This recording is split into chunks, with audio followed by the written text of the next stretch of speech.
Okay, so you've met Cynthia. I have 5 kids for those who are listening. They are like ranging from 27 to 11, but Cynthia is fun. No, the others are fun too if they're listening. Yeah, you guys are also fun. No, Cynthia is fun. She's fun. For a short stint, she was a waitress at a restaurant we really like. Wait, was she hostess or waitress? Hostess, yeah. Hostess, that's right. Oh, that's why the story was great, because she was hostess. Mm-hmm. And we sat down and we were looking at the menu, and she snuck away from the hostess post, over to our table, and like knelt down by the side of the table, and she was like, guys, let me tell you the best stuff on the menu. Like, it was amazing. It was so fun. We were like, yes. She loved it. She was good. She was good. Yeah. She was really good. We need to interview her sometime because her career journey has been kind of interesting, even at 20. I do think we should. I know. Seriously, cool. ask her. Yeah. Yeah. So one of the things she's known for, though, is that she's sharp in her lane, but actually very similar to me, where you can say things sometimes when it goes, and then she missed it. Yeah. You know? Uh-huh. Yeah. So this was funny. I'm going to share one. It was funny. She did a road trip. This was kind of fun. She saved up, she saved up all of her money, bought a van, and drove to the West for the whole summer last year, all by herself. Oh no, her boyfriend went with her. That was a last minute decision, and they had a great time, except at the end. And I won't get into the details of this part, but there's a funny part to this story. But basically, they got pulled over and arrested. Mm-hmm. And that's the part I won't get into. And all is clear. And I actually asked her if I could tell this story. So you got it. So all got cleared and figured out and stuff like that. But it was a hot little mess for a while there, right? As we were trying to figure some things out there. So she comes back and she's trying to figure out what's next. And she's sitting there at the kitchen counter and she says, I just wish I could sell my van. And I'm like, you can sell your van. She's like, what? I can sell my van? And I'm like, yeah, why can't you sell your van? She's like, because I have a dirty title. Somehow she picked up, I don't think she understood. She heard coming. Okay, you know what? Here's the deal. Yeah. When she was buying the van, we were like, make sure you don't buy a dirty, one with a dirty title, right? Right. But I thought we explained to her it was like theft and it's stolen, right? Right. I'm second guessing myself. No, this is the twist. You're the one who's wrong. It was so cute. Yeah. So she kind of, in her mind, she reinterpreted it. Mm-hmm. Brand new story in her head that she couldn't sell the van because it had a dirty story. You get it? Like they got arrested. Yeah. This van, so therefore we can't sell it because it had a dirty title. The van is dirty. Is that adorable? Yeah. I just think those little cute mishaps Yeah. in life are just so. Well, they're the things that make her. I like it when she has those happen. I like it for a number of reasons. It's funny. It's also great because she's a mini you, and you have similar things happen. And because I have them different kinds, but I have it too. I have that we call it, well, in my house we call it Barry obliviousness, because we knew this guy named Barry. I think you knew Barry too. And he would tell stories of actually I'll tell one of his stories. Yeah, go for it. The short version, for a while he worked on the Hill as a kid, as an intern. I don't know, in college maybe? Or maybe right after college, something like that. On the Hill. And whatever company you work for, they're like, well, you got to go get, can you get this question answered from XYZ congressman? So he's like, oh, all right, cool. He walks out the office door. He walks over to the Capitol. He walks up the steps into the congressman's office and asks the question and gets it answered. He comes back to the office. And the boss is like, here's the answer. And his boss is like, how'd you get the answer? He's like, I went and asked the congressman. He's like, but I just asked you, whatever it was, earlier that day or yesterday. I just asked you. He's like, so how'd you get the answer? He's like, I went over and asked him you. And basically, it was like he did it literally. He was like, but there's 5,000 steps you're supposed to do that. 5,000 steps. You can't just walk in. And he's like, oh, well, I did. I did. Here's the answer. And so he got this amazing thing done purely out of obliviousness. He had no idea that Sometimes was how. Those are nice places to be in life. That. Yeah, you do. I do. Yeah, I love it. Okay, so I have I have a shout out around a coaching conversation I had that I thought would be an interesting one to share with our listeners. Yeah. So sometimes when we're working with people and they're like, they come to the coaching session and they're like, all right, what would you like out of the session? And this particular client said, I want you to tell me what to do next. I want you to tell me what to do next, right? Yep. Yeah. So, but as we were talking, instead of telling her what to do next, I said, what's blocking you from deciding what to do next? Very coaching question. Because you're a great coach. And she realized, all I wanted to say that my shout out is that we realized that there was one huge decision that hadn't been made, which was clogging the drain, is what I would say, from making any other. And she realized, I haven't finished that first decision before, and she was too excited about the next one, but she hadn't finished the loop on this one. And it was like so many times when I'm coaching, I'm like, I wish I knew about coaching earlier. I wish I got it more earlier on, because those things happen all the time. It was right in front of cool. her, and it wasn't until I asked that she goes, oh my God. And then we realized, okay, so we're not going to actually talk about what's next, because what we have to do is close the loop on that one, and then we can figure out what's next. And so that was it. It was just so, but to her, it was everything. Yeah. Because she was like, she was stuck, but she was actually stuck for the wrong reason. Oh yeah, because I love those first conversations for the people who really love and need process, and they're like, okay, how is this going to work? Tell me exactly how coaching is going to work. Mm-hmm. And I'll kind of give them what they're looking for, because they just need that assurance that like there is a process. Yeah. But all the while in your head, it's like, but it's not going to go that way. That's actually part of what's so powerful about it, is detours are going to happen you didn't expect. They're actually the more important stuff. Yeah. You know what else is going to happen is people are what are they going to say? I've had this a few times recently where someone's like, hey, I heard on the podcast you were talking about me. That was about me, wasn't it? That shout out. And I'm like, no, it's just everyone. We all have the same stuff, okay? Right. It wasn't about them. I went back and I pulled up the episode real quick. I was like, nope, that was not about you. I definitely have had clients though say, was that shout out about me? And I go, mm-hmm. Ooh. Yeah. Got him. But notice I didn't say your name. See? Yeah. Okay. Right. Okay. We've been getting a lot of questions around dealing with change. It's a hot topic in companies right now. So I wanted to gripe for a second about how different personality types deal with change. Mm-hmm. And depending on the framework you look at, there's going to be different nuances. But, there's similarities between, of course, I like to use one that's based on the 4 colors. There's a lot of people are familiar with DISC.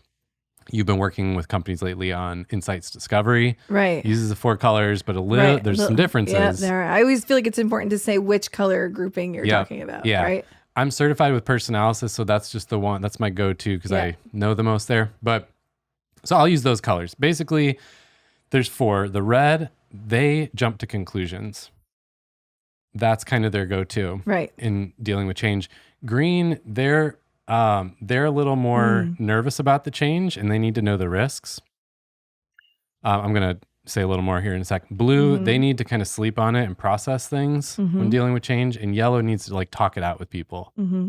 So my gripe is just that we all experience it, deal with it differently. Yeah. But we often think that everyone else deals with it how we do. So I think that's another reason why I love personality typing systems and, archetypes and all that, is it helps us understand each other better. Because the red, I am more in the blue. I really need to process through and think through stuff a lot. Mm-hmm. So then I'm interacting with someone more red. They're like jumping to conclusions. They just need the steps. What are the steps I should do? They don't need all the context like I want. Right. And so I'm often frustrated with someone like that. Yeah. But the funny part is, usually after my 86 days of thinking about it, 86? I come back to the same thing they were concluding at the beginning. They were actually right a lot of the times. Right. But that doesn't negate the fact that I needed to process through it and think through it. The yellow kind of needs to talk through it with people. So similarly, that can conflict with the green types, where they really need to kind of get quiet. They need to kind of, get quiet. Okay. Know, what are they dealing with? Give me the risks. Okay. Give me the data. Give me the actual, what is the proven, history here I can rely on? So, it's definitely a more internal posture Whereas the yellow's trying to like talk it out with them. And they're like, They're like, please stop talking. Yeah. But I thought the interesting piece about yellow is they're always thinking like, what will we lose if we don't make this change? I thought you were going to say, what will we lose if we don't talk about it? If we don't talk about it. And the green's like, everything. Right. Yeah. Yeah. So yellow, of course, because they look at more like the possibilities and stuff. They're trying to see like, but what will we lose if we don't? Yeah. Versus the green's more looking at, but what are we going to lose? Like we're losing stuff and it's a problem. So I don't know, maybe not as much of a gripe, but like how people deal with change so differently. Yeah. It's back to my favorite part about anything you do to look at people through any kind of assessment. If you could take that away, recognizing that no one will ever experience it. Even another yellow won't experience it like you, though. Isn't that the crazy part because too? Your perspective is your perspective. Can we make it even more difficult? I know. Because everyone's story and where their origin, their family of origin, everything creates a different perspective. So that's even different too. But it does give you at least somewhat of a framework to begin to try to understand that not everyone feels the way you do and interprets and processes the way that you do. Yeah. So it's a good one. Okay. So let's talk about managing through change. Okay. Dealing with change, a little more managing through change. The question's been popping up. It's a hot topic. I think because a lot of companies we just experienced pandemic type changes. So that's got everyone a little nervous. And now there's more waves of changes in companies because you have returning to the office and hybrid work. Yeah. You have big rounds of layoffs at big companies and the economic changes and all of the uncertainty. I think what I want to really drill down on today is the fact that oftentimes the change itself isn't the problem. The world changes all the time, always has, always will. Like that's actually the normal. The problem is more about the fear and uncertainty that comes with change. So I wanted to almost like, this isn't an interview, but I wanted to ask you some questions around managing through change, because I think so much of the solution is just over communicating. Like if we can communicate more sooner, if we can communicate sooner and more frequently and more openly, it diminishes so much of that fear and uncertainty. That's actually the problem. The change itself is not the problem. Right.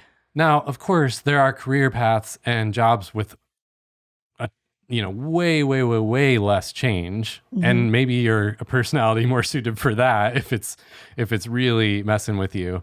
But the majority of jobs deal with a lot of change. And so what I was thinking about is how do we like over communicate? Because I just keep noticing these scenarios where, for a classic example, all the time, there's some big kind of change happening in an organization, and it's very hush hush. And like the top leaders are talking about it and figuring it out and waiting until everything's perfect, waiting until they have all the answers to any potential question. And then they come out with the announcement of the change. Yeah. And what do we hear in coaching, all people of all levels, is they're mad or they're upset or they're thrown off by the fact that it was such a surprise, that they didn't know along the way what was being talked about or something was in the works. It's almost like they're not even that mad at the change. They're mad at the process that no one included them or filled them in. And so, of course, me, when I went to start Greenhouse, is like, let's flip some of these things on its head.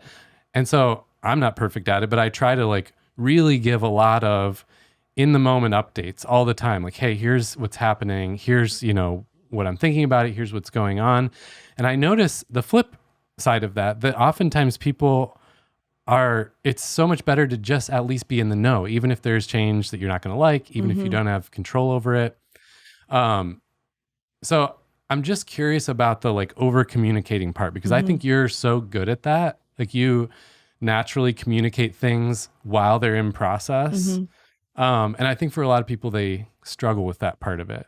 It's such a delicate balance too. You've heard me say before that you lose people in general. You lose people if you don't delicately handle the process, the delivery, or the debrief. Uh-huh. The three things. It's like people want to actually be a part of all three. Yeah.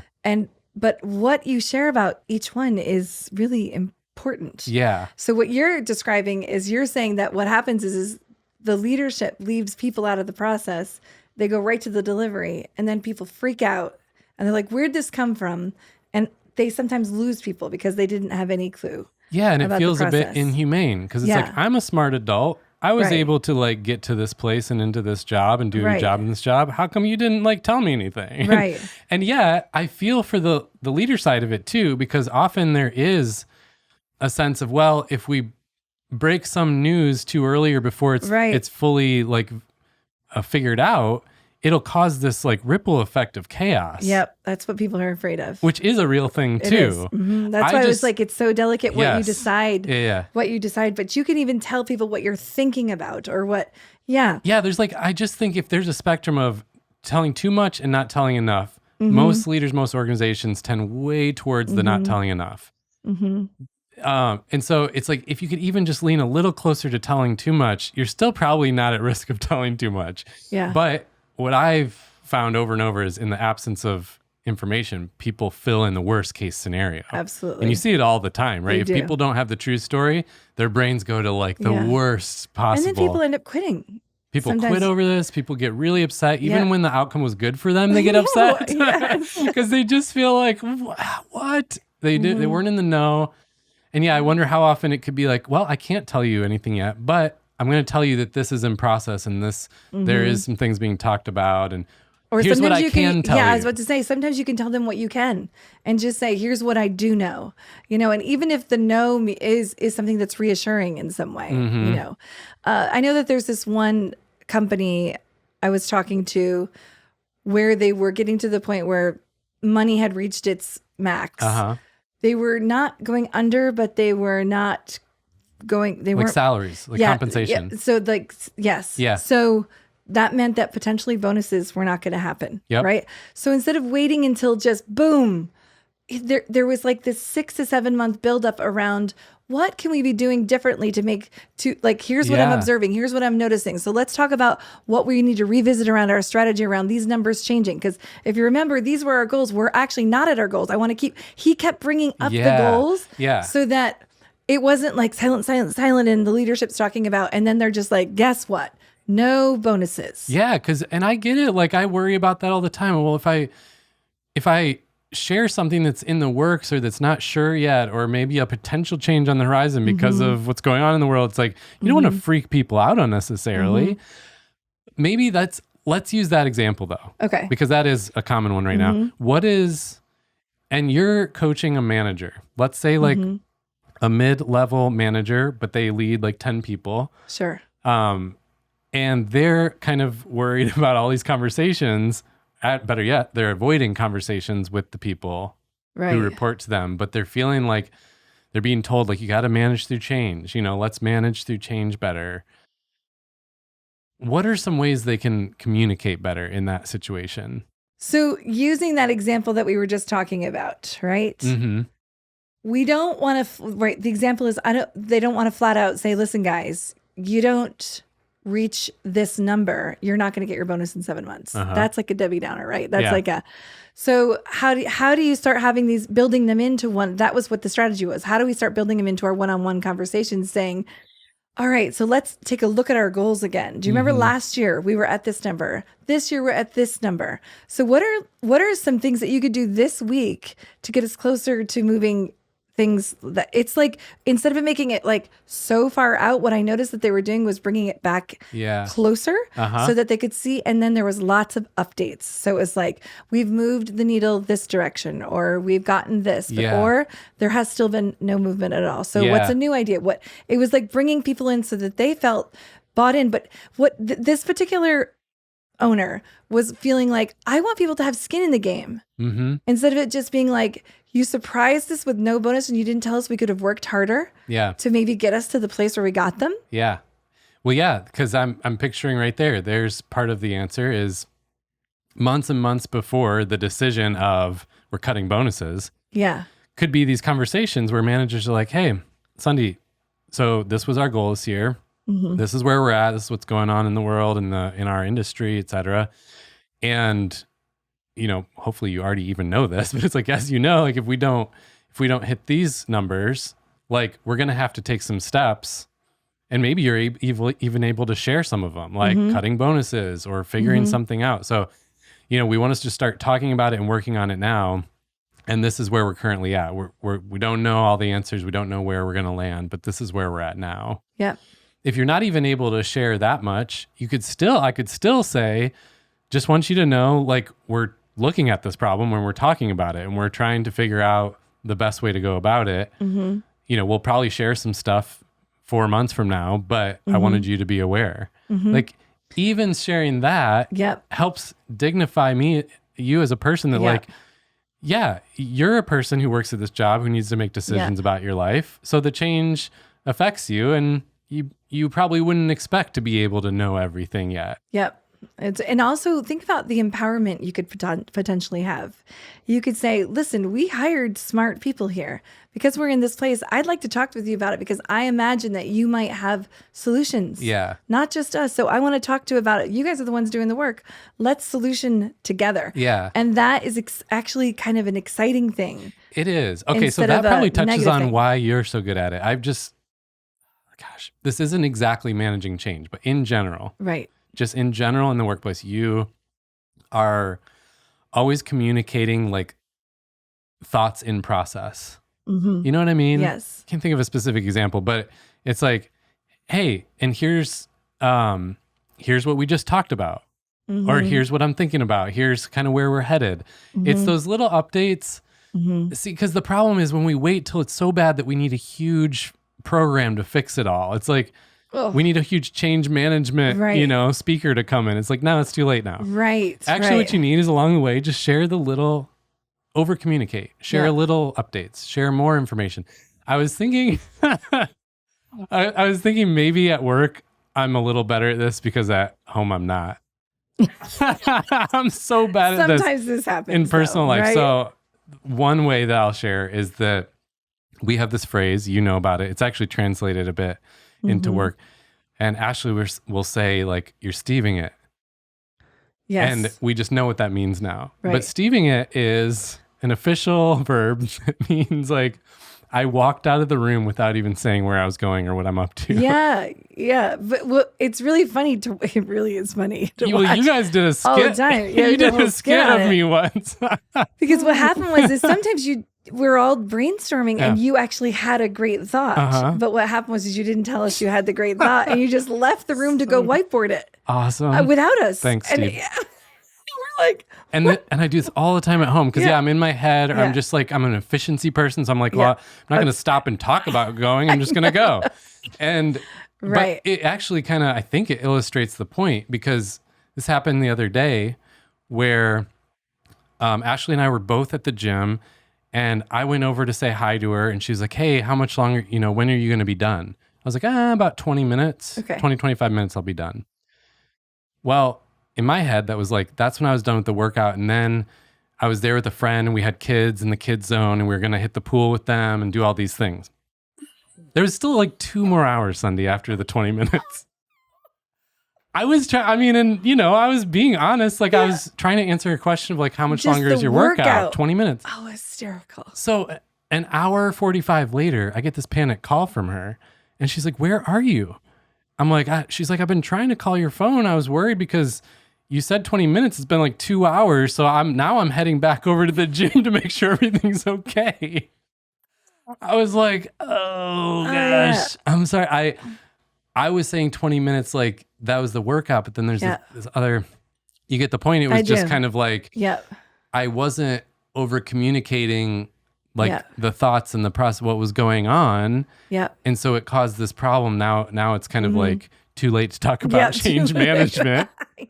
She kind of just needed to hear my thought process. She did. I don't know, not a perfect illustration, but it's like, I think you do that well, where you're kind of just like communicating what's going on, what's in your head, where are we headed next? So there's not these big buildups. Yeah. I think if a manager can just even keep those 3 steps in mind and over communicate Wait, say them again. Process, over communicate about the process of where we're at, the process of what we're thinking, the process of what we're doing, just the processes. And then if we can over communicate the delivery of that's the delivery part. That's what we're going to do. And what I mean by that too is like, make yourself available. So the delivery was made, that whatever announcement, now I'm available. I am available to process through that, to talk through it. How did you experience it? How can I help you through this? It's that availability thing too. So the process and the delivery. And then the last one is the debrief. After we've now experienced the announcement or the change, it's now, how are you living it out? How is it affecting you? Again, that availability. Gosh, that's just huge. Those three things. And then leaders in big companies especially will say, well, there's just not enough time in the calendar for that availability. Now we're back to calendar blocking. Right, now we're back to calendar. Now we're about, it's also, are you empowering the right people underneath you to make sure that people have access to the right person to be able to communicate to. Yeah. Yeah. And calendar blocking. Calendar blocking. Coaching session with Greenhouse. I love calendar blocking. It's like one of my favorite topics. Yeah, because often what happens when we're coaching people through, yes, we do have like a calendar blocking coaching session. It actually really helps with this. Often what happens is we create a block for one-on-ones where it's like the leader can prep and then talk to a bunch of different people in a row and then be done with that. But it ensures that you don't have like a month that goes by where no one had access to like chat with you. Because of course, just creating more Slack channels doesn't help either. No, it doesn't. All right. So really when it comes to managing change and the fears people have about it, I think the problem is not the change itself. Like the world's always changing. I think the problem is the uncertainty that comes with change. Yeah. And so how do we get ahead of that uncertainty? How do we manage through change when that's the real problem? I think it comes down to over communicating. Like how can you actually over communicate what's going on and what you're thinking and what's being talked about and what's being decided or what may or may not happen? Because in the absence of that information, people just like fill in the worst case scenario. They do. And then they go to bad places. And like we said, sometimes they'll quit or be upset even when the outcome was good for them. Yep, absolutely. But you had like what are those 3 places to communicate? The 3 places to over communicate are to bring people in the process of what you're thinking, to bring people in on the delivery of whatever that decision's been made, and also in the debrief. If you leave people out of any one of those, that's where you can just lose an individual.